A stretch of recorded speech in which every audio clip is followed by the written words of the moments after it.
Imagine if you never had to say goodbye to a loved one ever again. You'd be able to travel all around the world for however long you wished, and you could finally learn that one hobby that you've always wanted to learn but just never really could get around to it. Your name would be echoed in every chamber and muttered in every room, but is that something that we're gonna see in our lifetime? Or are we already cooked? And if not, are we even close? This week we're gonna talk about the hypothetical that is immortality, and maybe how to become it as well. Make sure you stay for the last one because maybe, just maybe, we already have a tried and true way of becoming immortal. Let's get into it. Don't fool yourself. In the end, nothing will change. Because everyone wants to live forever. They all think they have a chance at immortality, even though all the evidence is against it.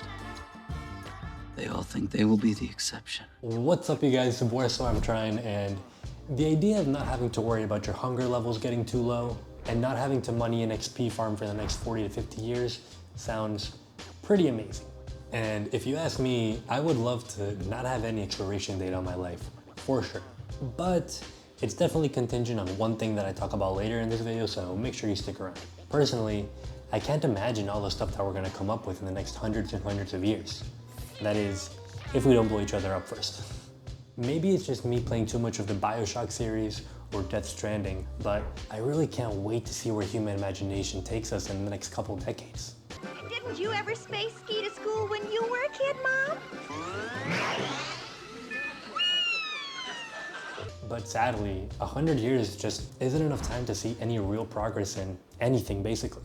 Just look at how long it took us from going to inventing the light bulb to landing on the moon. And that's actually a pretty short period too, if you look at it relatively speaking. But humor me for a second, okay? What if all these technological barriers didn't exist? Would we finally be able to get rid of our racial and our class divisions? Or would it actually be worse for the lower and the middle class in the long run? After all, imagine a life where it's just eternal and inescapable poverty. That doesn't sound like a really good time. Now, I'm gonna need to ask you a very important question. Do you really want to become immortal? Imagine being able to see empires rise and collapse, or new languages be created and flourish as time goes by. Technically speaking, if you're immortal, you have infinite time. And if you have unlimited time, you literally have unlimited possibilities. For as long as humanity's existed, we've run from death. Every generation has yearned for a longer and longer life. But guess what? I don't blame them. I mean, even if you're not scared of dying, you most likely still don't want to come face to face with the Grim Reaper if you don't have to, or do you? And we can sit here and talk about how the pharaohs would make beautiful tombs that were supposed to last forever and forever, or how people would go and try to find the Holy Grail so they could become immortal as well. But we're not going to do that. We're actually going to focus on the today and the now. I've spoken about this in previous videos, but time is pretty fickle and funny too, because it feels like it starts accelerating as your life goes on and you live more. But alas, I digress. Just for 1 second now, imagine the flip side. What if you were the only person that had infinite amounts of time? Instead of feeling like a superior being, you would start feeling like someone who was just flat out cursed. There's no other way to put it, really. Just look at any show nowadays that actually talks about immortality. It's more of an issue than a solution, sadly.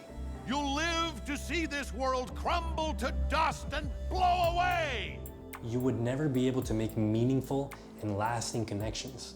And you would find it really hard to find some place that you could call home. By the way, guys, please just hit that share, comment, like, or sub button. A lot of you guys aren't subbed to me, and I don't blame you, right? We're just getting to know each other. We're on like date number 3. But if you're liking this, please do whatever you want to the video because it helps out a lot, okay? Back to the video. I genuinely feel that outliving everyone that you've ever known and loved would have you eventually feeling more like Leonardo DiCaprio in Shutter Island than Superman in any Superman movie. There's just no way in that scenario that immortality would actually be a good thing for you and your mental health. So much so that it sounds like something some evil genie would trick you into wishing by accident just to fuck with you. Eventually that would leave you just in emptiness and infinity with only space dust to accompany you. And with that being said, we can go on to the next question, pretty important one as well. Are we even close to achieving anything close to immortality, or at least living a lot longer? Unless someone finds out something crazy in the next couple decades, which, fingers crossed, the only way to become immortal for now is more in a figure of speech type of way. Now, this can be done in good ways or bad ways. So answer my question or you'll be standing tall before the man. I think I was trying to suggest something about the duality of man, sir. The what? The duality of man, the Jungian thing, sir. It depends on your style, but since on this channel we are definitely not going to pitch any Machiavellian ideas to anyone here, we're going to focus on the positives only, for now at least. Number 1, cryogenics. This is a much less feasible route, but I'm not going to lie to y'all, this is cool as fuck. I would have loved for something like this to work, but it's just not there yet. According to the Google gods that I consulted when I wrote the script, the odds of something like cryogenics working, at least right now, is almost at less than 1%. Pretty abysmal and garbage statistic, I'm not gonna lie, but it's because our bodies and our brains are so complex that there's a lot of doubt if they're ever gonna be able to reanimate someone in the future. It's moving. It's alive. Oh, it's alive. It's alive. It's alive. It's alive. Not only that, but if you go top of the line with this type of procedure, which obviously you're gonna want to go top of the line with this type of stuff, it can get kind of prohibitively expensive. You're not gonna want to wake up in 450 years all half-baked and half fucked up because you went cheap on this, okay? There's a company called the Alcor Life Extension Foundation, which sounds like some umbrella type situation they got going on there, but their services can range all the way to $250,000. From what I understand, that's forever, which is, I mean, kind of like a lifelong subscription if you get my vibe. So it's not that bad. And this may sound like some kooky sci-fi stuff, but just imagine, if you had so much money that you really didn't know what to do with it, why wouldn't you pay for something like this? Even if there's a 1% chance that you might make it, why wouldn't you take it? It's better than nothing at the end of the day, isn't it? Anyone who has a lot of money is basically just throwing away their existence by not trying to do something like this in the future. If you had a 1% chance of survival in a disaster like a plane crash or an earthquake or a tsunami, tell me you wouldn't take that. Of course you would. And that's what these people are doing right now. Hopefully this tech can progress and be a lot better in the future by the time I croak, but it's really hard to get the research they need because, I mean, you need humans. But alas. Number 2, and this is the most realistic one, and hey, technically it's true. Create a legacy. I know, don't boo me out of the stadium, guys, or whatever, but hear me out for a second. Becoming great is a real and possible option in your lifetime. We don't talk about great people a lot in our day-to-day, but think about how often names like Henry Ford or really great families such as the Vanderbilts or the Rockefellers have been mentioned throughout time and in history. Although a lot of these people most likely had questionable morals, they're still talked about consistently, and that right there is my point.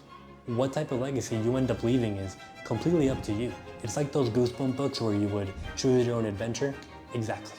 Someday soon, perhaps in 40 years, there will be no one alive who's ever known me. And that's when I will truly be dead, when I exist in no one's memory. Now, I would love to tell you that I came up with that heat of a quote, but it wasn't me. It was actually a man called Irving Yalom, an American existential psychiatrist at the University of Stanford. I remember a time where I would go into my classroom and I would hear about these great people that lived hundreds and hundreds of years ago. People that had statues erected in their name, even though this got patched a couple years ago. Museums and even medicinal cures. If that's not immortality, then I don't know what is. Even though we realistically can't follow in the footsteps of people like Alexander the Great and start overthrowing governments and killing people on the streets, all these people made a name for themselves somehow or some way. All the way from the Clintons to the Lewinskys to the Churchills of the world. If there's anything you take away from this video is try to be great. At least be good at something in this life. Whether it be a content creator, a movie critic, or a politician, this shit is way too short to not be good at what you want to do in life. So you might as well at least try. Peace. I see me through the process. I don't really want no problems. Niggas ain't got no merit. Niggas ain't got no posture. Round here we keep shit beat up. Kick my feet up out my posse. And deposit, keep it posse.